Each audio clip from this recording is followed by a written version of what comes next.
च वारम उद्धर तु कामा सनकादि सिद्धा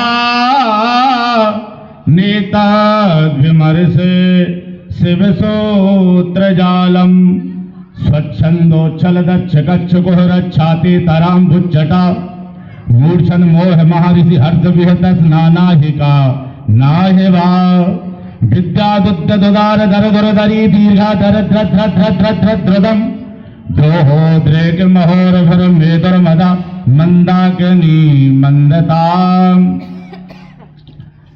परम मंगल में परात्पर अखिलेश्वर कारण करुणा वरणाल भक्त वंशा कल्पतरु तंडत रत्न पीता भरधारी श्री राधा कृष्ण भगवान के चरणों में प्रणाम। मंचस्थ विराजमान आज ऐसी विभूतियां विराजमान हैं। जब हम छात्र जीवन में थे तो कुछ गुरुदेव बैठे हैं। एक बार गुरुजी से मिलना हुआ तो कैलाश भैया ने कहा गुरुजी श्लोक का अर्थ बता दीजिए। तो पांडे जी ने कहा पहले बेटा शुद्ध बोलिए, श्लोक नहीं होता श्लोक होता है।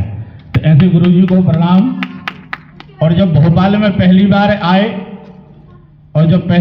आए तो प्रिय बंधुओं, हमने जब पूजन पाठ प्रारंभ की तो अगर किसी ने चलना सिखाया है तो पूज्य गोस्वामी जी गुरुजी बैठे, इन्हें हमारा चलना सिखाया है भोपाल में गुरुजी ने। सभी को प्रणाम। इस गीता जयंती की बहुत बहुत शुभकामनाएं।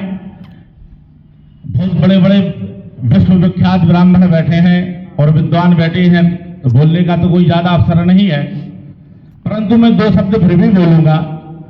यहां संस्कृत की और गीता जी का संवाद चल रहा है। संस्कृत एक ऐसी चीज है, अगर संस्कृत की परिभाषा हम पूछे कि संस्कृत कैसे पहचान में आती है, संस्कृत इसके लेखक कौन हैं?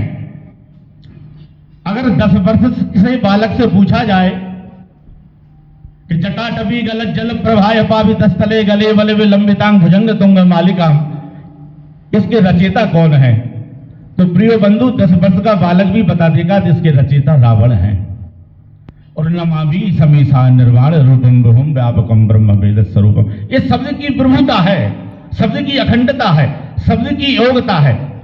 दूसरी बात, अभी श्रीवास्तव जी कह रहे थे कि कर्म प्रधान विश्व का इलाका जोजस कर्म चल तस्मल साका। कर्म किसे कहते हैं?